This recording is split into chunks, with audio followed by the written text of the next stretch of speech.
Hello. So this series is about Terry Deary's Horrible Histories. Um, this was a set of books that has been, I think, decades in the making. Um, it is a children's series of books about different historical periods. When I was a kid, I had, I think, five of the Horrible Histories books, and I read them over and over and over and over again. I loved them. Could not get enough of them. So for me, this is a big nostalgia thing that I'm doing. As an adult, I have bought the blood-curdling box of books, which contains 20 Horrible Histories books. I've also got a couple of others that aren't in this set. One about Scotland, one about Wicked Words. I may acquire a couple more, but I'm going to be making videos about each of these books. Look forward to that. If you are a person of my generation, say, I don't know, late 20s to mid 40s maybe, and you grew up on the Scholastic Book Fair, and you loved history, you probably encountered the Horrible Histories series. There's now also a TV show of it that I may or may not watch. But yeah, love Horrible Histories. This is going to be pure nostalgia for me.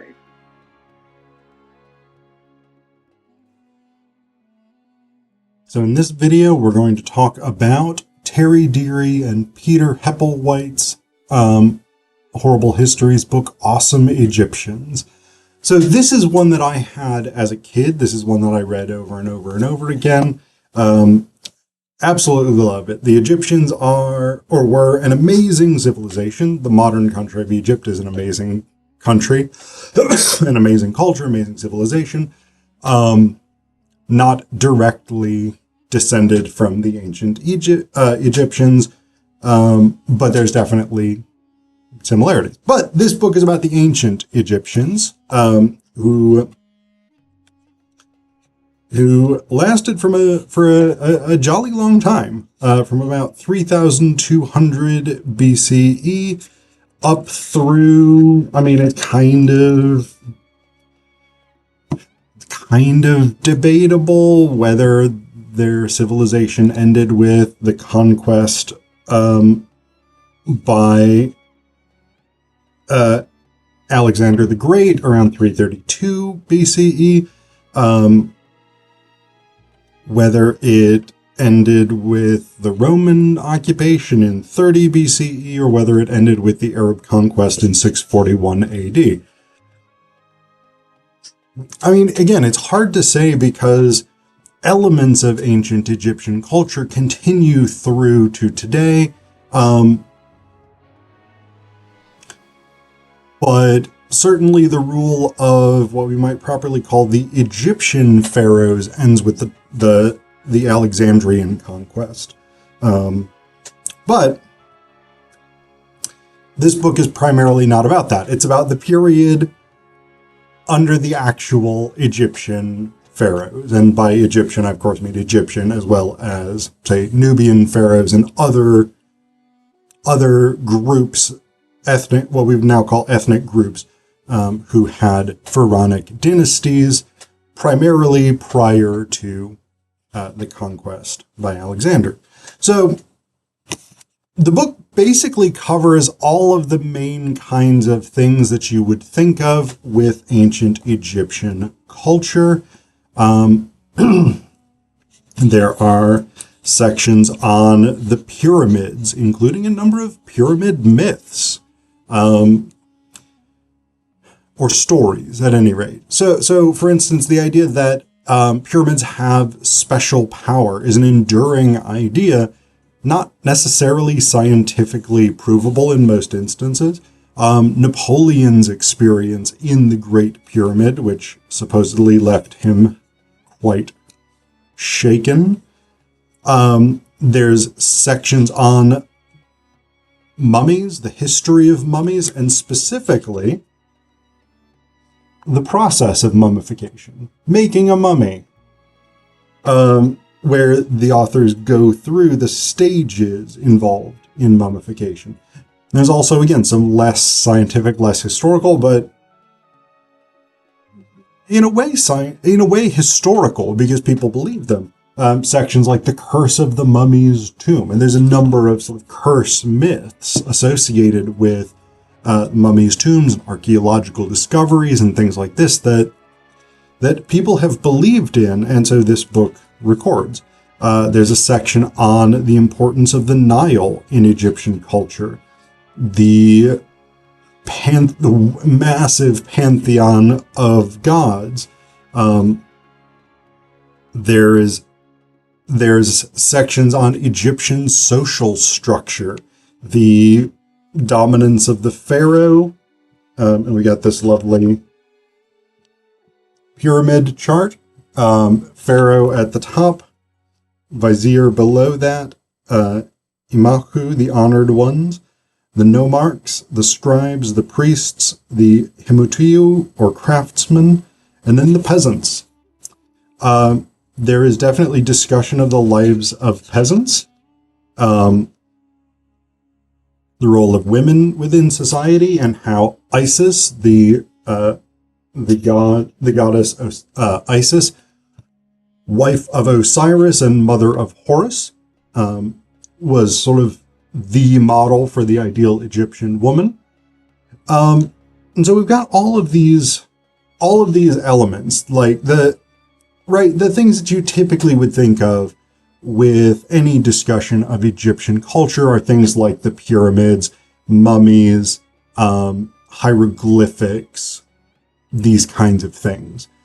But one of the things that I like about the Horrible Histories series is that in addition to covering the big stuff, the macro stuff, we might say, Deary is really interested in the lives of ordinary people.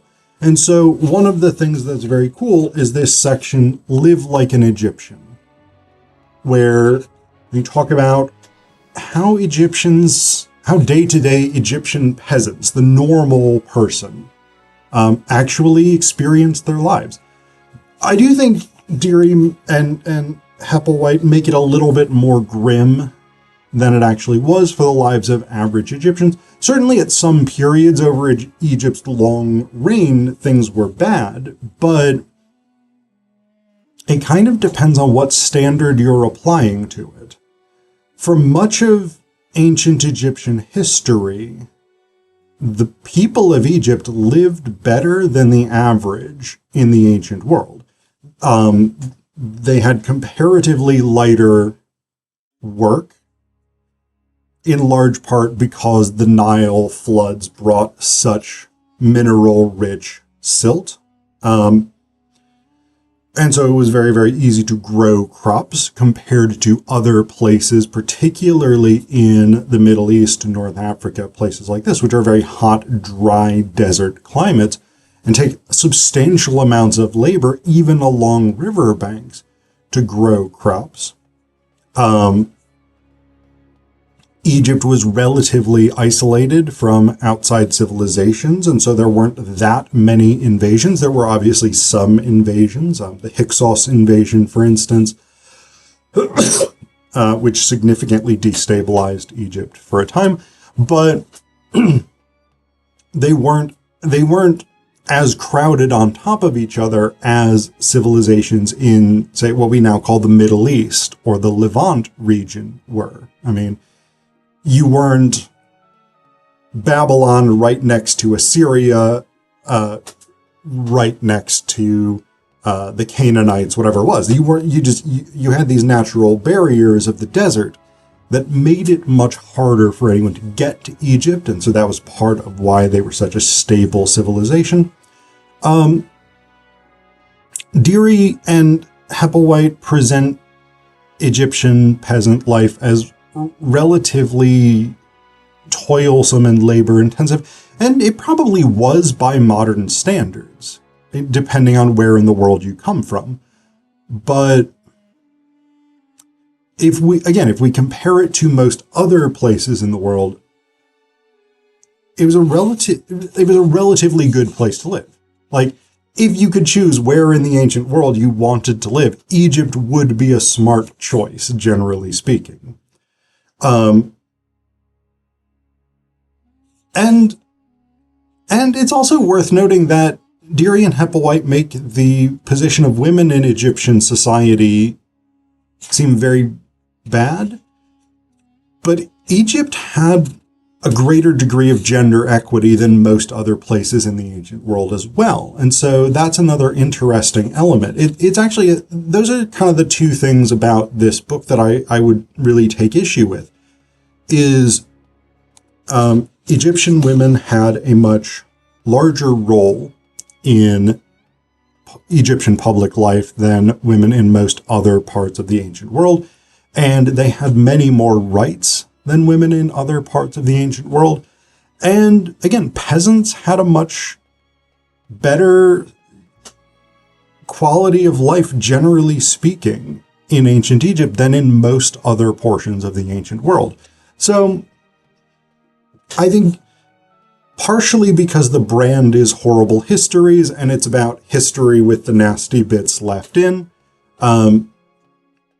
Deary and Hepplewhite somewhat undersell the actual conditions of people, for most people in ancient Egypt. Again, if we're comparing it to other places in the ancient world, as opposed to comparing it to really an idealized conception of the world today. But again, I really like this element of the Horrible History series, that Deary is fascinated by the lives of ordinary people.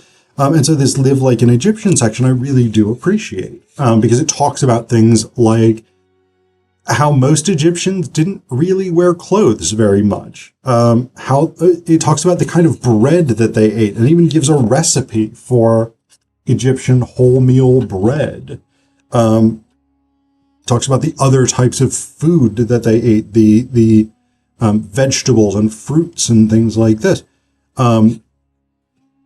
Egyptian beer, which is, I mean, I'm fascinated by Egyptian beer. I would really love to see it and taste it, because it is apparently so much different from modern beer, which is primarily just liquid. Egyptian beer was basically made from bread, and it was apparently of a sort of soupy quality. Like, you had to strain it, which is not a thing that you have to do with modern beer typically. So I'm really fascinated. I would love the opportunity to try some Egyptian beer at some point. He talks about Egyptian medicine, etc., as well as toys and games. So again, I really, really like that element of it, because I think that's one of the most fascinating and important parts of history that's so difficult to chart often, is how people actually lived on a day-to-day basis. And of course, as always in the Horrible Histories series, we have the critique of teachers, which as a teacher, I have mixed opinions about. But we start out with this sort of introductory bit, and that this introduction includes this section. But this book is about really horrible history, the sort of thing that teachers never tell you. Teachers don't always tell you the whole truth, honestly. Teachers think you're too young to learn about gruesome things, like the way Egyptians took the brains out of their mummies. So they don't tell you.